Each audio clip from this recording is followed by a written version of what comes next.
Welcome guys. आज हम करने वाले हैं पावर ऑफ हिस्ट्री में 11th क्लास का चैप्टर 3, जिसका नाम आपको पता होगा, तीनों महाद्वीप में फैला हुआ साम्राज्य। बहुत इंपॉर्टेंट चैप्टर है गाइस एग्जाम के पॉइंट ऑफ व्यू से।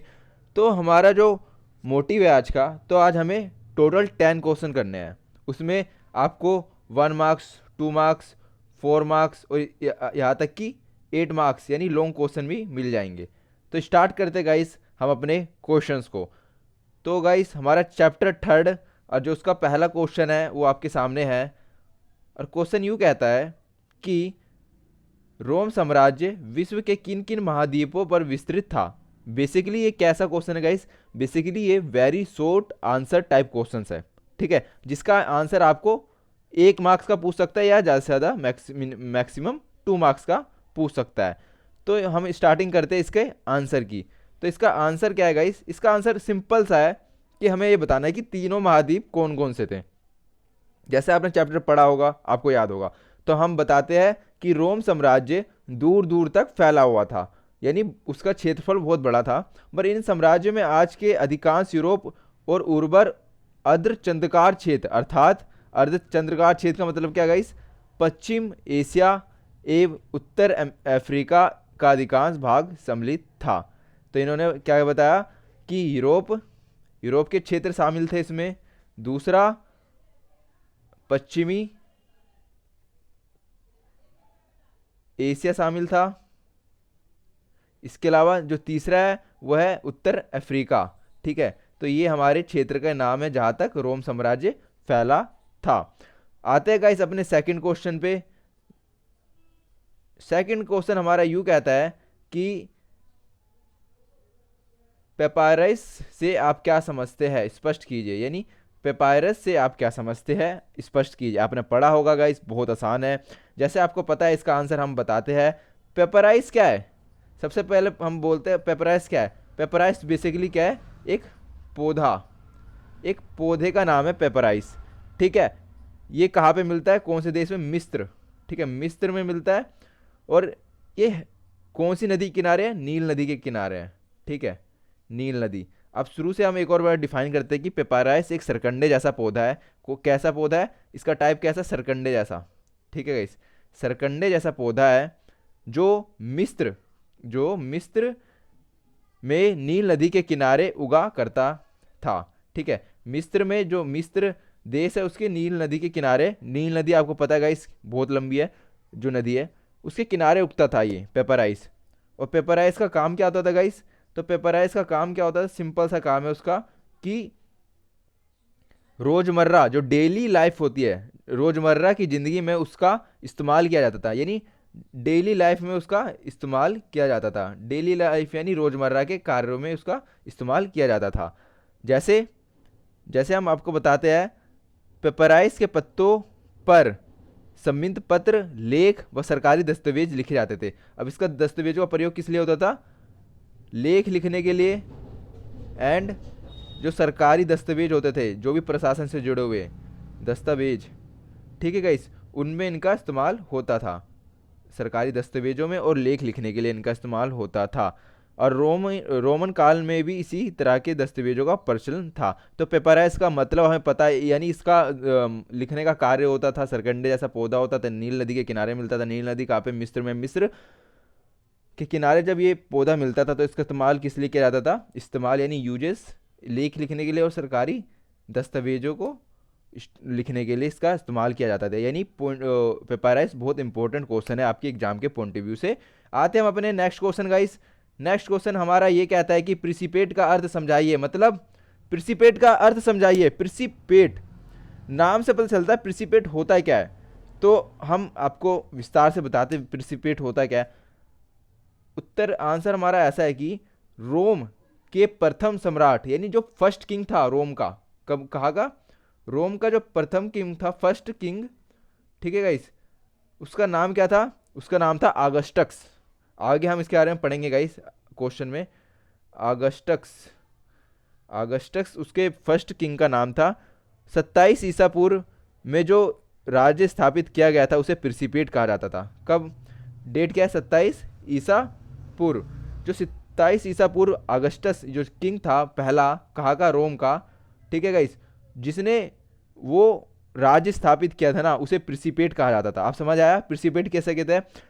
रोम साम्राज्य के सबसे पहला जो किंग था यानी राजा था, उसका नाम था अगस्टक। उसने 27 ईसा पूर्व एक राज्य की स्थापना की जिसे क्या कहते हैं, प्रिंसिपेट। आपको ये समझ आ गया होगा, यानी जो राज्य स्थापित हुआ 27 ईसा पूर्व जो टाइम पीरियड है उसे क्या बोलते हैं, प्रिंसिपेट।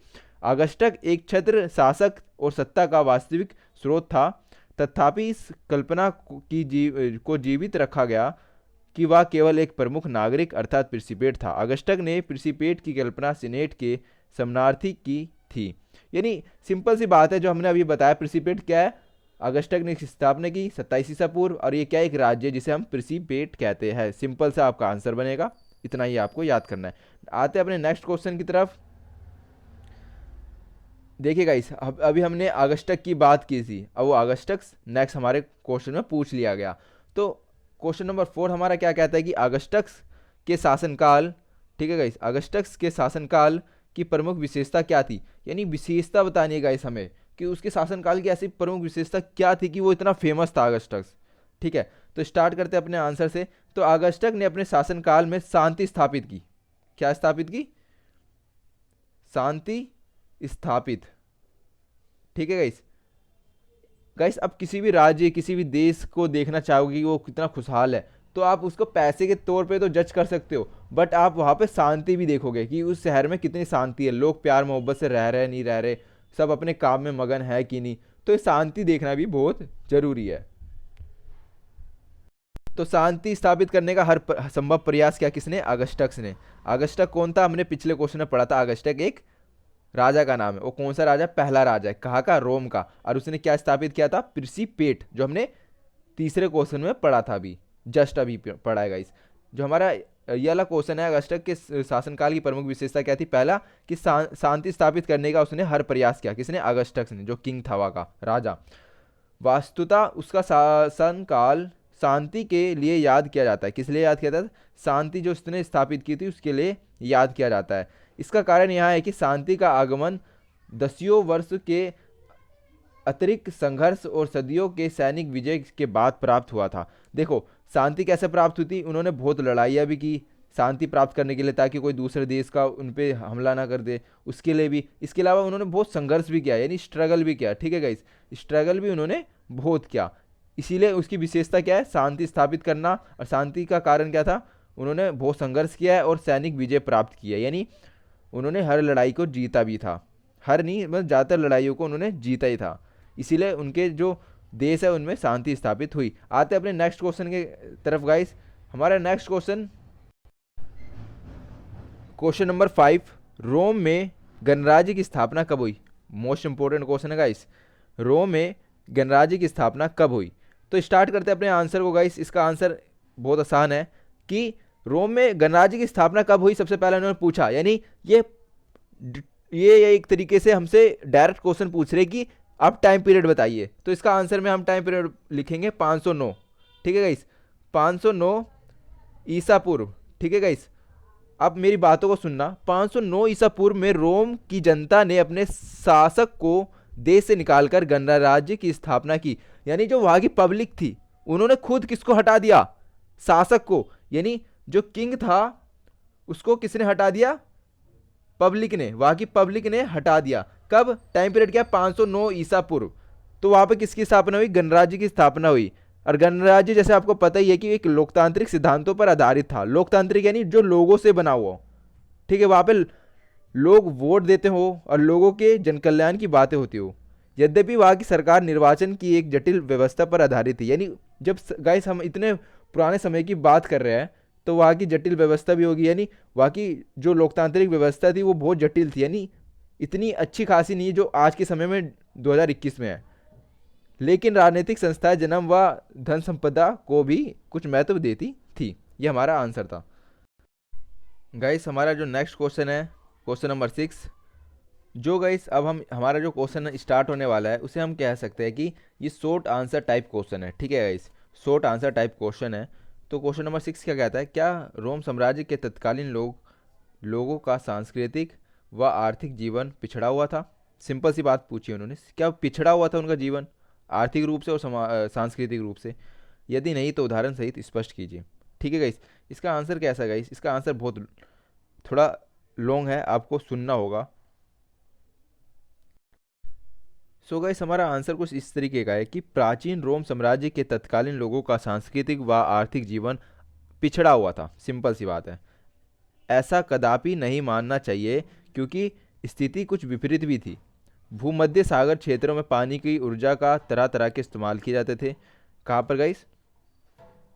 भूमध्य सागरीय क्षेत्रों में। ठीक है, सागरीय क्षेत्र में किसका इस्तेमाल किया जाता? जल का, यानी जो वाटर है उनका अलग अलग तरीकों से ये प्रयोग करते थे गाइस उस प्राचीन समय में रोम के लोग। ठीक है, और इसके अलावा हमारे पास बहुत सारे पॉइंट्स हैं, जैसे उस काल में जल शक्ति से मिले चलने की प्रौद्योगिकी में अच्छी प्रगति हो चुकी थी। यानी क्या चलती थी? उससे प्रौद्योगिकी का जो गति मिलती थी, प्रौद्योगिकी यानी जो वहाँ की मीलें थी जल शक्ति से चलती थी।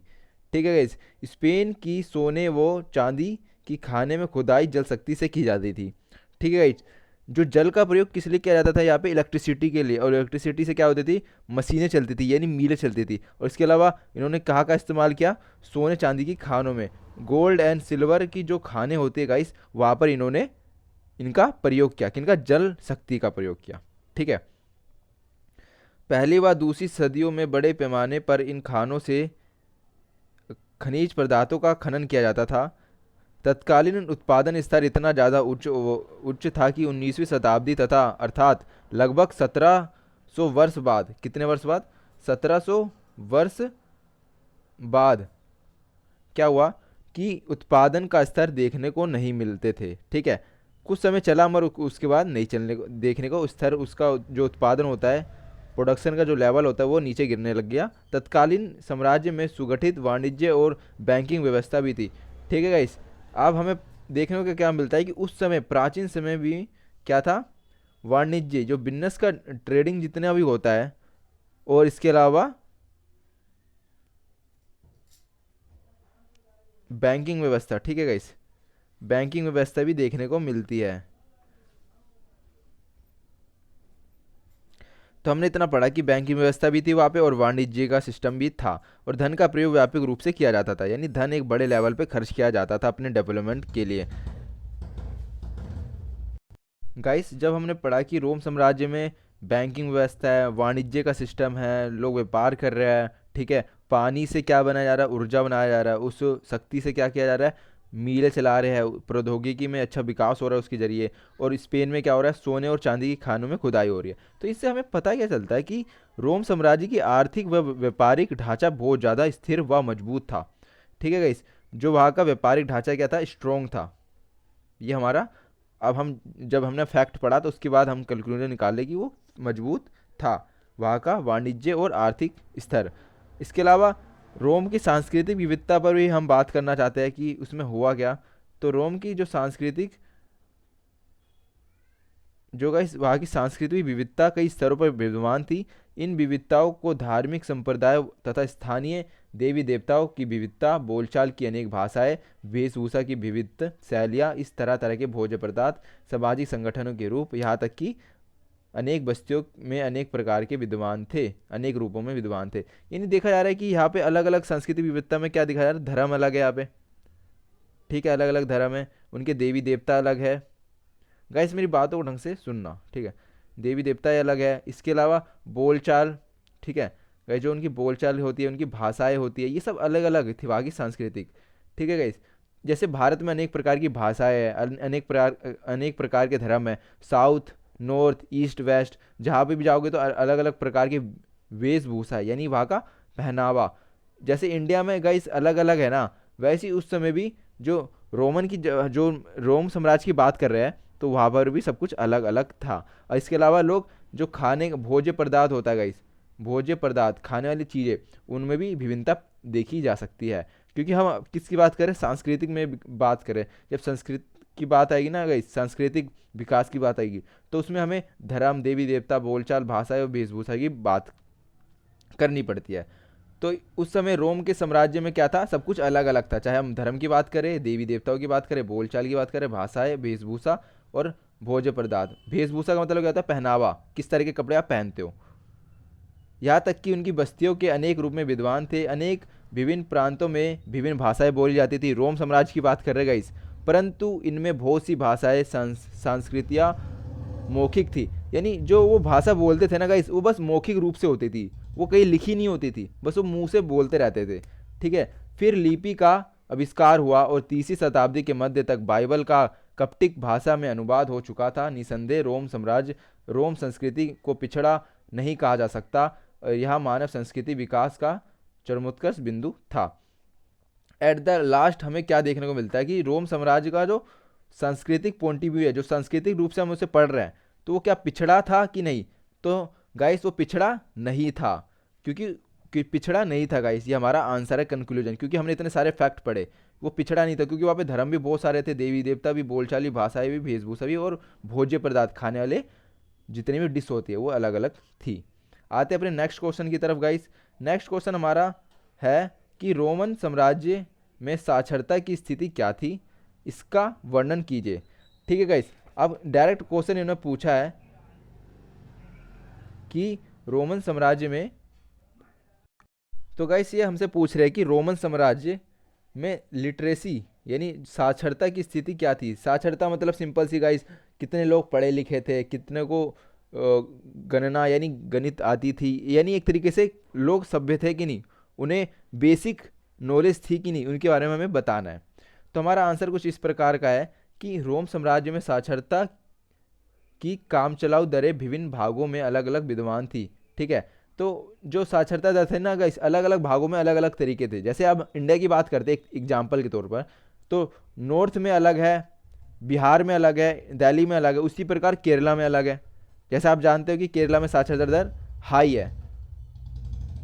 इन्होंने एक उदाहरण दे रखा है कि 1790 में, ठीक है गाइस, 1790 ईस्वी में क्या हुआ, 1790 ईस्वी में क्या हुआ कि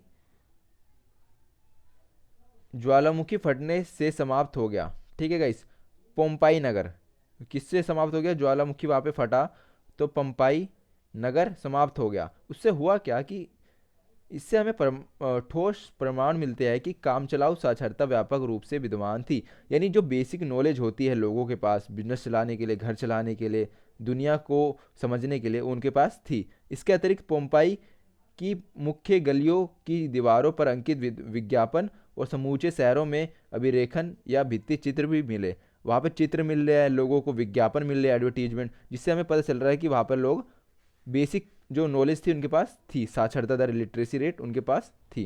कहाँ की बात की थी हमने, पोम्पाई नगर था एक। वही दूसरी तरफ हम बात करते गाइस,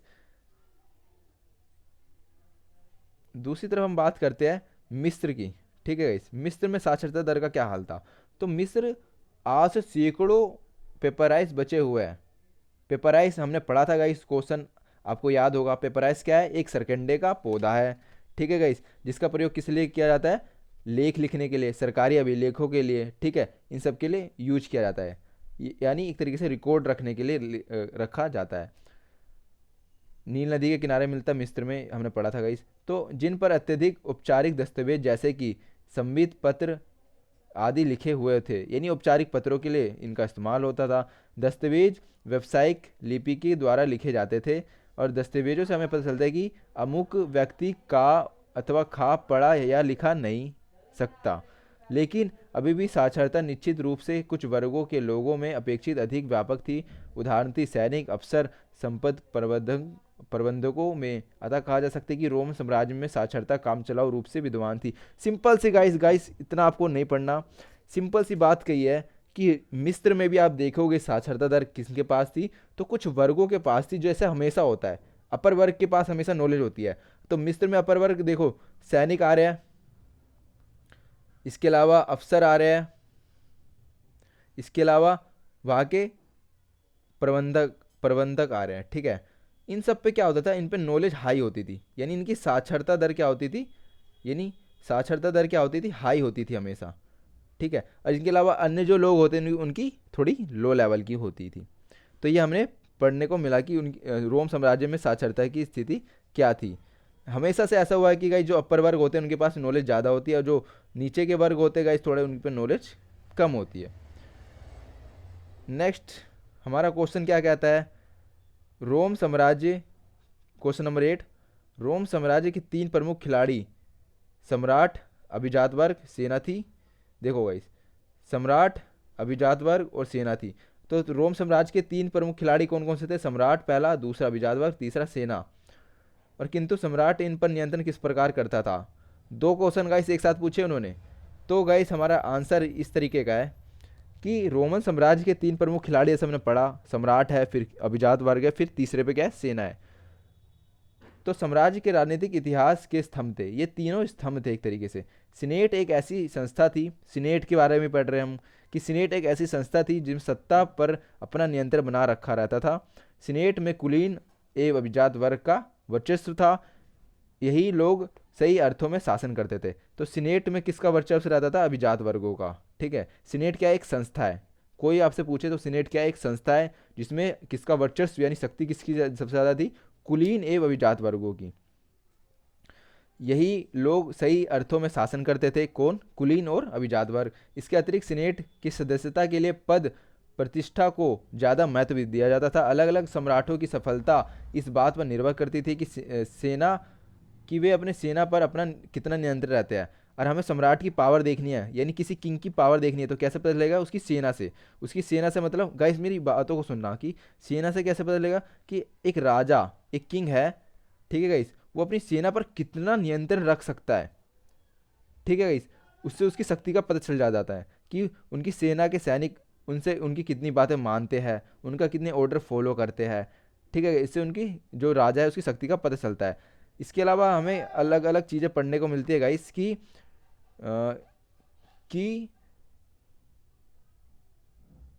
यह सत्य है कि रोमन सेना एक व्यावसायिक सेना थी। जो रोमन की सेना है गाइस, किसकी सेना, रोमन सेना है जो, वो कौन सी सेना थी, व्यावसायिक सेना। कौन सी, हमने इसे नाम दिया व्यावसायिक सेना थी। क्यों कहा, क्योंकि प्रत्येक सैनिक को वेतन दिया जाता था, यहाँ पे सैलरी दिया जा रहा है। ठीक है गाइस, सैलरी दी जा रही है, किसको सैलरी दी जा रही है, सैनिकों को सैलरी दी जा रही है, इसीलिए हमने इसको क्या बोला, व्यावसायिक सेना है। जब तक सैलरी मिलेगी जब तक ये काम करेंगे। ठीक है गाइस, तो इसके साथ ही सेना साम्राज्य में सबसे बड़ी एक एकल संगठित संस्था थी। परंतु जब सेनाएं विभाजित या नियंत्रण से बाहर हो जाती है तो परिणाम स्वरूप गृह युद्ध शुरू हो जाते हैं। अब गृह युद्ध कब शुरू होते हैं, इन्होंने बताया कि और जब सेना में, इन्होंने बताया जब सैनिक एक दूसरे से क्या होते हैं, विभाजित हो जाते हैं। जब सैनिक विभाजन हो जाता है यानी या सेना राजा के नियंत्रण से हट जाती है, तो वहाँ पर क्या शुरू रहता है, वहाँ पर शुरू रहता है गृह युद्ध। ठीक है गाइस, क्या शुरू होता है, गृह युद्ध। बेसिकली सी बात है, अगर कोई चीज़ आपके हाथ से निकल जाएगी तो वहाँ पर कुछ ना कुछ नेगेटिव इम्पैक्ट पड़ेगा। जब सैनिक आपके हाथ से निकल जाएंगे तो क्या होता है, वहाँ पे गृह युद्ध, आपको याद रखना पड़ेगा। इसके अलावा उन्होंने क्या बताया कि एक ऐसा वर्ष 1690 ईस्वी को छोड़कर जब एक पश्चात करके 4 सम्राट गद्दी पर बैठे, पहले 2 शताब्दी में कोई गृह युद्ध नहीं हुआ और अपेक्षित शांति कायम रही। सेना की यथार्थ सम्राट का भाग्य निर्माता कहा जाता है। सिंहासन संभवतः पारिवारिक वंशानुक्रम पर आधारित था, पिता का राज्य पुत्र को मिलता था और नौसार्गिक हो या दत्तक अधिकारी सेना भी इस सिद्धांत को पूरी निष्ठा से पालन करता था। उदाहरण सहित टैबरियस, जो कि रोम साम्राज्य में लंबी कतारों में दूसरा था। प्रिंसिपेट की स्थानकर्ता अगस्टक का नौसांगिक पुत्र नहीं था, लेकिन सत्ता का सहज परिवर्तन सुनिश्चित करने के लिए अगस्टक्स ने उसे गोद लिया और इस सम्राट के में सीनेट और सेना पर नियंत्रण कायम था। गाइस इतना लंबा आपको नहीं समझना, आपको सिंपल सा मेथड समझना है जो आपको पेपर में आप दे सके। ठीक है, इन्होंने क्या बताया कि अगर कोई किंग है, ठीक है, और वो गद्दी पे बैठा है तो उसका उत्तराधिकारी कौन बनेगा, उसका पुत्र होगा। ठीक है, पुत्र चाहे वो उसका हो या कहाँ से कहीं से गोद लिया हो, तो वो उस पर राज करेगा। उन्होंने सिंपल सी बात कही। तो क्या बोला, पारिवारिक रिश्ते के वंशानुगत पर वंशानुक्रम पर आधारित थे। तो इन्होंने सिंपल सी बात कही। आते अब गाइस अपने नेक्स्ट क्वेश्चन पे। नेक्स्ट क्वेश्चन हमारा क्या है कि रोमन साम्राज्य में विद्वान सामाजिक पद सोपान की चर्चा कीजिए। तो सोपान की चर्चा कीजिए गाइस, हम कौन सा क्वेश्चन कर रहे हैं? अब हमारा क्वेश्चन है लॉन्ग आंसर टाइप क्वेश्चन, ठीक है गाइस, लॉन्ग क्वेश्चन है। तो आप थोड़ा ध्यान रखना कि रोमन साम्राज्य में विद्वान सामाजिक पद सोपान की चर्चा की, यानी वहाँ पे सामाजिक पद यानी पोस्ट की बात कर रहे हैं कि कैसे कैसे पोस्ट थे। तो गाइस सिंपल सी बात है कि रोम साम्राज्य में सामाजिक पद सोपान क्रम के विषय में इतिहासकार टैसिटस ने लिखा है। किसने लिखा है? जो हम पढ़ रहे किसने दिया है? टैसिटस ने दिया है। टैसिटस ने हमें इसके बारे में बताया है। तो टैसिटस ने हमें क्या बताया कि उन्हें आरंभिक समाज की प्रमुख सामाजिक समूह को इस 4 से 5 भागों में भी वर्णित करते हैं। पहला भाग है गाइस हमारा, जैसे आपको पता होगा, सीनेट, जिसे सेनेटर कहा गया है, ठीक है गाइस, सेनीटर, तो सेनेटर कहा गया है गाइस। और जो दूसरा भाग है उसमें आते हैं अश्वरोही। अश्वरोही जैसे आपको पता होगा, जो घोड़े घोड़े वाले होते हैं, ठीक है गाइस, जो घोड़े से अश्वरोही वर्ग, जिन्हें घोड़े की अच्छे से कुशलता हासिल हो और उन पर पैसा भी अच्छा खासा होता है। तीसरा है हमारा जनता, ठीक है, पब्लिक भी तो होनी चाहिए गाइस, तो राज किस पे करेगा किंग, तो वहाँ पे पब्लिक भी थी। नेक्स्ट हमारा आता है, हम गाइस अभी हम बता रहे कितने पार्टों में डिवाइड किया। फोर्थ है हमारा निम्नतम वर्ग, ठीक है, निम्नतम वर्ग यानी जो लो लेवल के लोग होते हैं, निम्नतम वर्ग। और पांचवा है हमारा, जो 5 भागों में बांटा है इन्होंने, दास, ठीक है।